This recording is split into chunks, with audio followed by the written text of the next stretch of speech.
नमस्कार साथियों, आज जानेंगे जो उत्तराखंड के उत्तरकाशी जिले के धराली गांव में जो फ्लैश फ्लड आया, क्लाउड बर्स्ट यानी बादल फटने के कारण, जिसके कारण धराली गांव मतलब पूरा वो समाप्त ही हो गया। तो उसका रीज़न क्या है, बादल फटना, क्लाउड बर्स्ट क्या होता है, उसका जो घटना है उसका इंटेंसिटी हाल के वर्षों में क्यों बढ़ी है, और ये आया था किस नदी में ओवरफ्लो के कारण, खीरगंगा।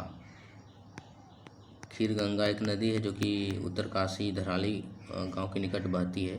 खीरगंगा और भागीरथी दोनों बहती है वहाँ पर उत्तरकाशी में। तो खीरगंगा में ओवरफ्लो के कारण वहाँ पर मलबा भी उस नदी में बहुत सारा आ गया, जिसके कारण फ्लैश फ्लड की घटना उत्पन्न हुई, और इसका मुख्य कारण था बादल फटने की घटना।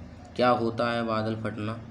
तो बादल फटना मतलब ये नहीं है कि बादल फटना, बादल फटने का मतलब है कि अचानक बहुत ही कम समय में, मतलब 1 घंटा में लगभग बहुत सारा 6 महीना का पानी वर्षा हो जाना। जितना 6 महीना में वर्षा होगा उतना 1 घंटा में हो जाएगा, तो क्या होगा, वहाँ पर बाढ़ की स्थिति उत्पन्न होना लाजिमी है।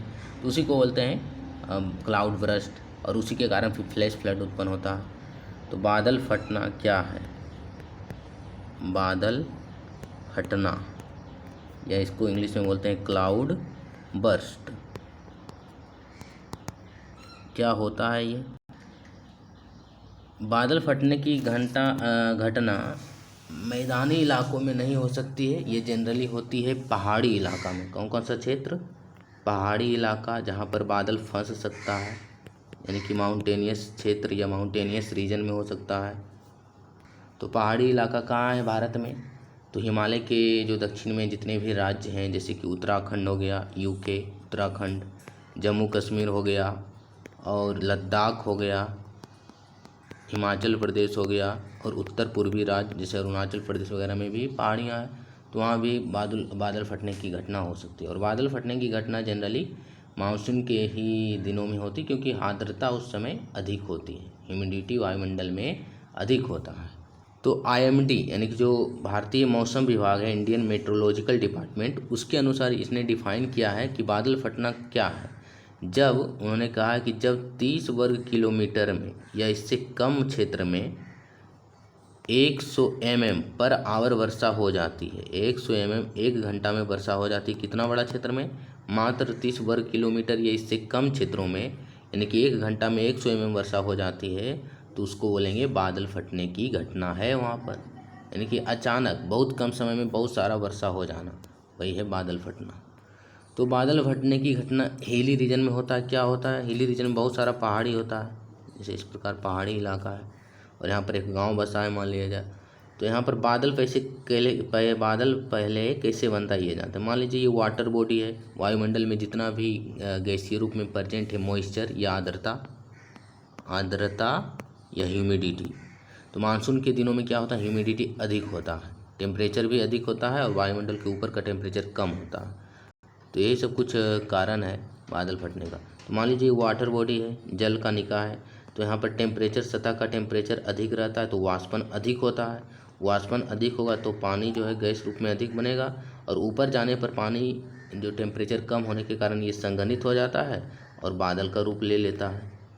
बादल क्या है? बेसिकली वो जो वाष्पन के फलस्वरूप जो पानी ऊपर जाता है वाष्प के रूप में, उसमें यानी वायुमंडल के जैसे जैसे हम ऊपर जाते हैं टेम्परेचर घटता है, टेम्परेचर घटने से वाष्प द्रव के रूप में बदल जाता है, द्रव के पॉकेट के रूप में, उसी को बोलते हैं बादल। और ये बादल ऊपर जाता है, यहाँ पर मान लीजिए पहाड़ है, तो ये फिर ऊपर नहीं जा पाएगा, इधर नहीं डिस्ट्रीब्यूट हो पाएगा, यहीं पर ये फंस जाता है बादल, और बहुत सारा बादल मिलकर एक बड़ा बादल का रूप ले लेता है, जिसे को बोलते हैं कपासी बादल, ये क्यूमुलस क्लाउड। विशाल बादल होता है वायुमंडल में ऊपर में, जिससे फिर तड़ित झंझावात जैसी घटना उत्पन्न होती है। तो यही सब बादल मिलकर एक बड़ा बादल ले लेता है, और ये इधर पार नहीं कर पाता है, जिसके कारण ये गुरुत्वाकर्षण के कारण, जब अधिक भारी कोई चीज़ होगा तो गुरुत्वाकर्षण के कारण तेज़ी से गिरता है, तो बादल फिर तेज़ी से बरसने लगता है पानी के रूप में, और इसी इलाका में केवल वर्षा हो जाती है।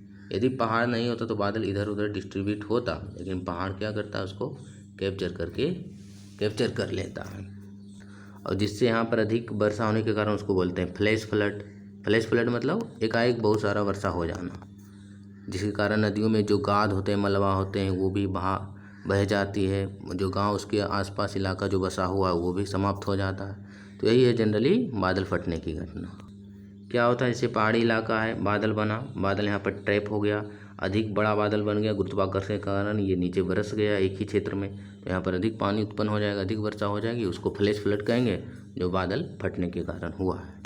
क्या क्लाइमेट चेंज या ग्लोबल वार्मिंग, जलवायु परिवर्तन या जो ग्लोबल वार्मिंग यानी कि जो पूरे पृथ्वी का तापमान बढ़ रहा है वो बादल फटने की घटना को बढ़ाता है? तो अवश्य बढ़ाता है, इसका आंसर यस होगा। क्योंकि जैसे जैसे टेम्परेचर राइज होगा यानी कि तापमान बढ़ेगा पृथ्वी का, वैसे वैसे जो जल निकाय है उसका वाष्पन भी तेज़ी से होगा, वाष्पन तेज़ी से होने से बादल भी अधिक बनेगा, तो ये इंटेंसिटी भी बढ़ेगा बादल फटने की। अभी ये ग्लोबल वार्मिंग के कारण ही, क्लाइमेट चेंज के कारण ही वेनेजुएला पहला देश बना है जहाँ का जितना भी ग्लेशियर था वो सब पिघल गया। बताइए, जो वेनेजुएला देश है उसका सभी ग्लेशियर पिघल गया क्लाइमेट चेंज के कारण। आने वाले फ्यूचर में यदि हिमालय का सब ग्लेशियर पिघल जाएगा तो क्या होगा, अंदाज लगा सकते हैं। नदियों में पानी तो समाप्त हो जाएगा, वाष्पन तेज़ी से होगा, बादल फटने की घटना आम हो जाएगी, तटीय इलाका डूब जाएगा, तो मतलब पूरा ये तबाही मतलब उत्पन्न हो जाएगा। तो यही रीजन था वहाँ पर। और ये जो उत्तराखंड है, पहाड़ी इलाका उत्तराखंड, वो इको सेंसिटिव जोन है, यानी कि वहाँ पर विकास की प्रक्रिया नहीं किया जाए तो बेटर है। जैसे कि विकास किया जाता है तो डायनामाइट यूज किया जाता है, सड़क बनाया जाता है, सड़क का चौड़ीकरण किया जाता है, और वैसे में लैंडस्लाइड की घटना आम हो जाती है, और वहाँ पर बाढ़ आएगी ही, क्योंकि पहाड़ी इलाका है, वहाँ पर जो घर या बस्तियाँ बसाई जाएगी वो डूबेगा ही निश्चित रूप से। इसलिए इको सेंसिटिव जोन में हमें ह्यूमन हैबिटेट को बढ़ावा नहीं देना चाहिए। और नियंत्रित निर्माण कार्य है, सड़कों, पर्यटन, बुनियादी जो अवसंरचना उसका विकास करना, तो वो सब मतलब ये इको सेंसिटिव जोन है, यानी कि प्राकृतिक रूप से वहाँ पर विकास नहीं करना चाहिए। तो ये है इसका रीजन।